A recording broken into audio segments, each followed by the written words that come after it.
So good morning, everybody, and welcome to the webinar on 5 common mistakes when public speaking. The reason I'm using this topic is because people often ask me, what are some of the quick fixes or the quick lessons or the quick ways that I can become more effective and more confident as a public speaker? So these are the common mistakes which I see when I watch people do their presentations, and I watch a lot of presentations, both within my workshops and the workshops I attend for my own professional development. And being a public speaking trainer, I watch what people do, what they do well and what they don't do well. So while this is a negative title, 5 common mistakes, rather flip it, and these are some positive things you can do that will quickly elevate your effectiveness.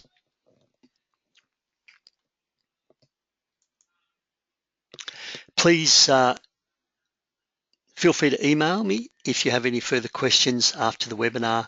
You've got my website, and most of you know my Facebook site. I provide hints and tips on public speaking. How to participate, please ask questions as we go. Put in comments, question what I'm saying. Let me know how it applies to you. Take notes, of course, and participate through your dialogue, through your conversation. Most importantly, think and apply the knowledge that I'm giving you to your own unique situation. Do you do any of these things that I'm talking about, these common mistakes? Is there a common mistake you could easily eliminate and that would transform your presentation, your public speaking in the eyes of the audience? So please do ask questions, do take notes, and do participate. As always, if after the presentation you want a copy of my slides or a copy of the recording, do let me know and you can go through and watch the recording in your own time. But with today, I don't think the information will be that complex. Mistake number 1, it's your opening. I see so many people start their presentation. The audience is there in anticipation. They're there with a need, with some information they want, with a problem they want solved, and the speaker starts with a very flat, weak, boring, sometimes even traditional opening. So in terms of your openings, make sure your opening is really, really strong. We just call this start strong. So you need to create relevance for the people in the room straight away. The first pieces of information. I recommend you delay, and good morning, Marie. We've just got started. I recommend that you delay doing your housekeeping until later on. This is called the rule of primacy. Apparently the first words that you say, people remember. So I said delay your housekeeping. So if the first words I say in my presentation are, good morning everyone, my name's Peter, can you turn your mobile phones off? The toilets are out the back. Apparently you remember that first pieces of information, the rule of primacy. So rather than do the housekeeping up front, start with strength. Start with information that people are going to remember that will matter. And I saw a speaker present, a physiotherapist present at the Lung Foundation in Melbourne the other week. I was the other co-presenter, and she outlined her presentation. I was taught to start with my core message, to reiterate my core message several times during my discussion, and to also end with my core message. And she was talking about oxygen, people with impaired lung function and breathlessness, and whether they should have oxygen or not. And her core message was, oxygen does not fix breathlessness. And then she explained why and talked about a low oxygen blood supply, and that's when you need oxygen. Some people that are breathless have got good oxygen supply in their blood. So right up front, we knew what she was going to talk about, and she explained it, she deconstructed it, she did some simple physiology, and everybody without a doubt knows what her core message was. It's about creating immediate interest and relevance. So me as an audience member say, this is what I want, this is what I need, I can see what I'm going to learn from this, I can see how this is going to help me solve my problem, or I can see how this is going to help me achieve my goals. So start strong. Milo Frank, the marketing author and marketing speaker from America, says the first 30 seconds matters. It's worthwhile scripting a 30-second opening for every presentation. It's worthwhile testing that opening on colleagues and clients to see if it creates the right introduction. It sets the scene for what's about to come. You may also know that our television commercials run for about 30 seconds, and they tell a whole story in 30 seconds. They have to get their message across in 30 seconds. So if you think 30 seconds is not enough time to create a strong opening, just think again. And maybe it's a quote. Maybe it's a disruption. Maybe you're going to say something that's going to offend everyone and get their heckles up straight away. You've got their attention. And then you can say that this is what some people are saying out there. Today I want to talk to you more about it, and we can indeed answer the question I've just stated. That's if you start with a statement that is going to stir everyone up, that disruptive statement. But you've got their attention, then you can deconstruct it, and then you can go ahead and disprove your opening statement, which is what people may want you to do. Or you can prove your opening statement, and that's how you become persuasive, and that's how you can implement change. So please start strong.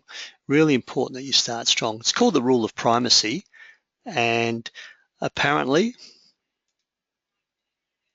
the first 30 seconds, the first statements that we say stays in people's minds. The first 30 seconds stays in people's minds. So one of the common mistakes I see is very flat, uninteresting openings.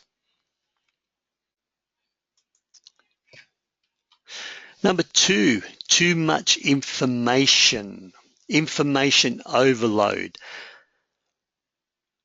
I see that a lot with some scientific presentations or conference papers, and people think that the more they throw out, the more clever they sound, or they're more, the more intelligent maybe they are, and they use what I call a scattergun approach. If they throw out lots of stuff, hopefully some of it will stick. So please, don't have too much information. So really important to be clear on your single big message, your core message. People are not going to remember 2, 3, 4, or 5 messages. If I remember only one thing from your presentation, if I remember one key point from your talk, what do you want that to be? Don't let me choose it because I may remember the wrong thing. So really important that you be clear on what that one big single message is. And this is clarity of purpose. And there's that saying, you need to use it or you will lose it, i.e. use your big message or lose the audience in the plethora, in the abundance of messages, and let people choose what they want to take away. You can give people several tools, as I am today, and you will choose which of these tools will work for you. But the big message is to avoid these common mistakes and engage your audience.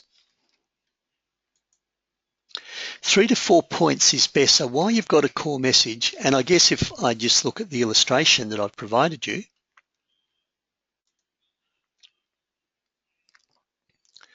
you can see that this is the guy's core message. Yep. So we've got the two people. This guy here is nice and straight on point, and this guy's the one that's going down the garden path. As you do your core message, and this is your clarity of purpose, I reckon what's really good is if you've got about 3 or 4 points that illustrate your message. And for me, 3 is best. And I mentioned that physiotherapist who spoke on the Lung Foundation. She said she was taught to start with a core message and then bring it up 2 or 3 times during the presentation using examples and case studies, and then once again end with the core message. So 3 is really good. It's also called the rule of 3. And the rule of 3 is quite simply that we remember 3 bits of information. I think behavioral psychologists say that the human mind can only absorb 5 chunks of information at a time, plus or minus 2. And if you want to go through the literature,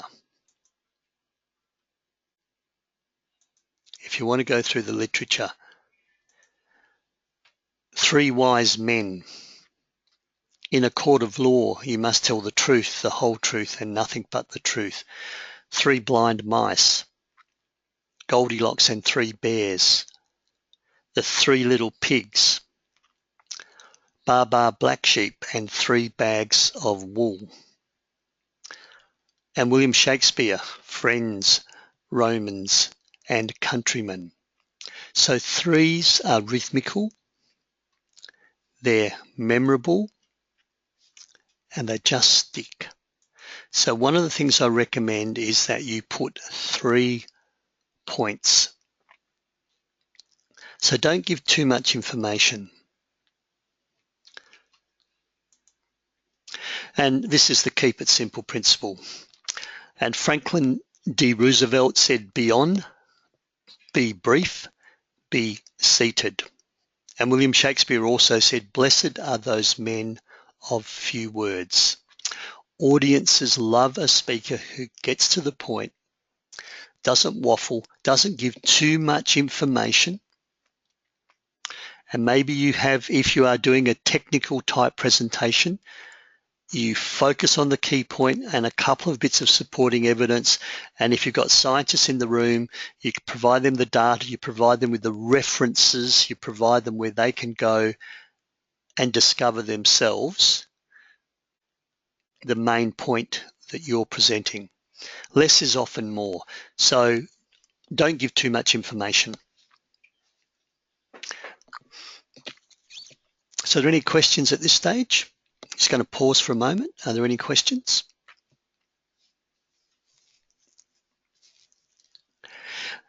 What if you have 5 or 6 points and it's a 5 or 6 step process? I would make sure that you are clear on what the 5 or 6 step process achieves. So that's your big message. And then the 5-step process could just be 1 point. So the first point might be why we need to do the 5-step process.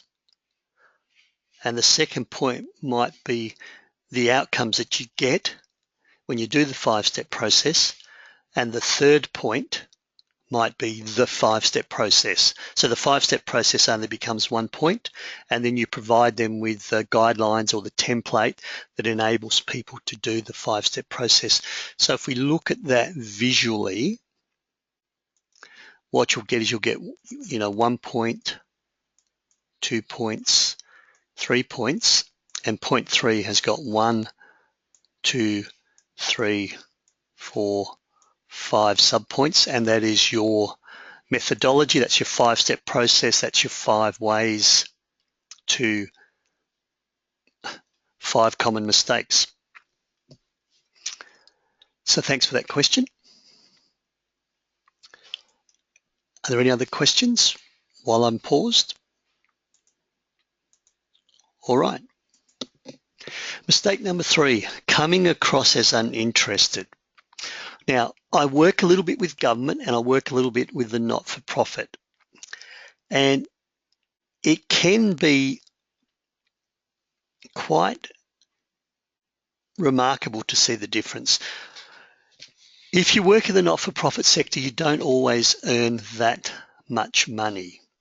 And a lot of people are in the not-for-profit sector because of their belief systems, their values, their wish to contribute, or they've got a family friend, a family member, some sort of relationship that brings them into that particular area.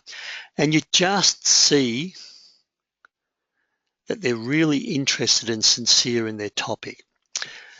And then you get other speakers that are just going through the motion.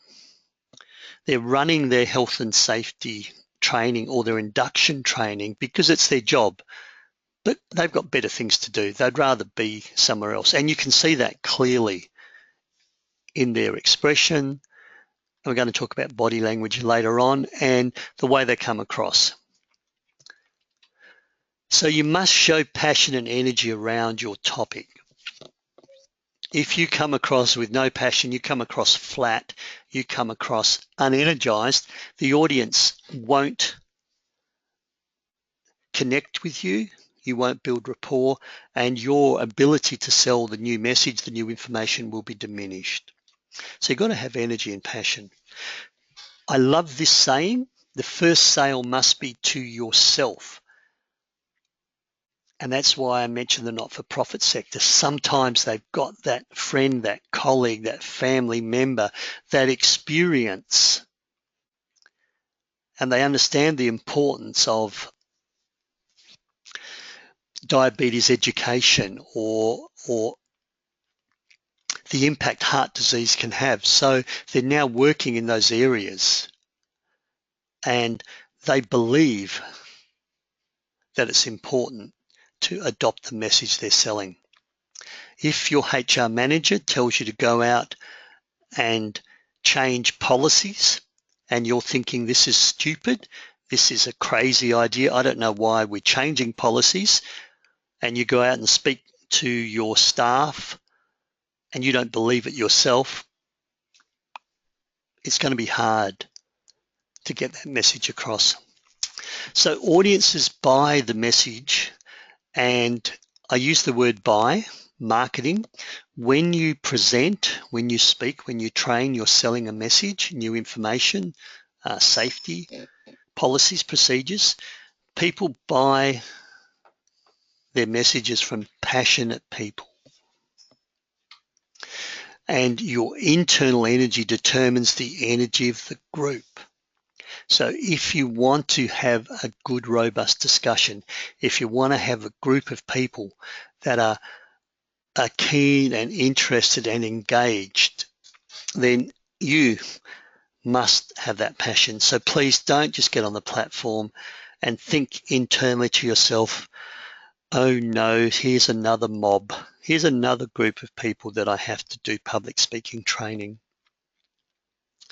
Or you go to high school, a group of 16, 17-year-olds. They're a captive audience. The teachers called you in to speak about Red Cross, blood transfusion, some other information that you're doing community engagement with, and the kids don't want to be there and you don't want to be there because high school kids are a tough gig. So you kind of, in your presentation, you come across as being uninterested. So make sure that you are genuine, authentic, and passion comes through in your message.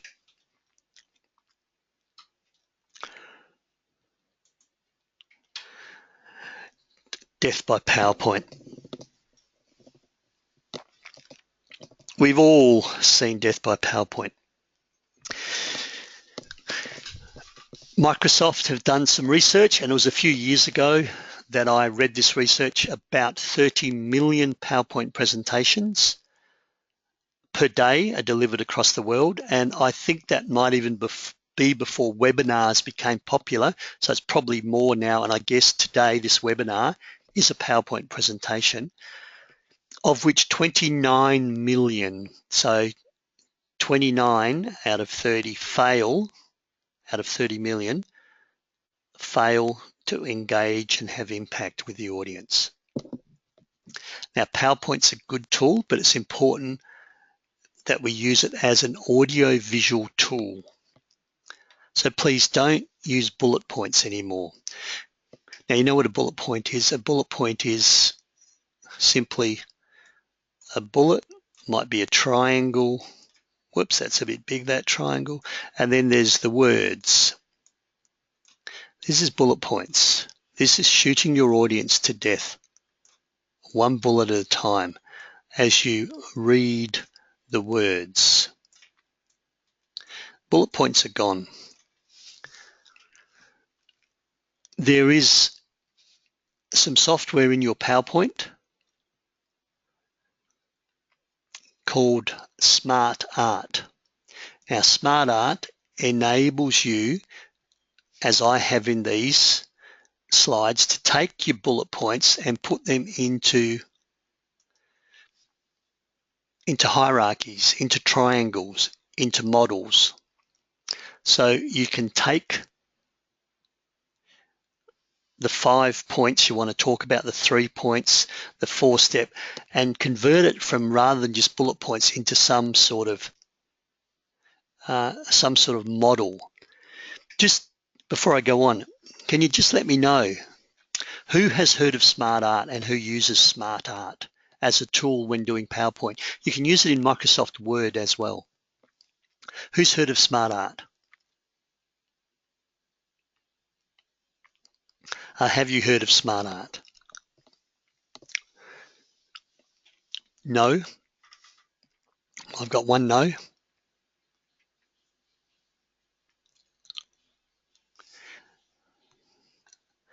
One yes, one more no. Have you heard of Smart Art? Just quickly type that into the dialog box for me. I've got a question mark. I assume that means what is Smart Art? Okay, so I'm going to go out of the presentation mode. So I'm just going to go out of this mode. Whoops, reading from slides. Okay. And what I'm going to do is I'm going to go to my home. And what you do is you have a design up here, Smart Art Tools, and you can design and you can see how I'm now changing that to different models. And there's hundreds of layouts, hundreds. It's probably just a little bit too fast for you, and you're not seeing that. Okay, because my screen's pausing. So let me just show my screen again.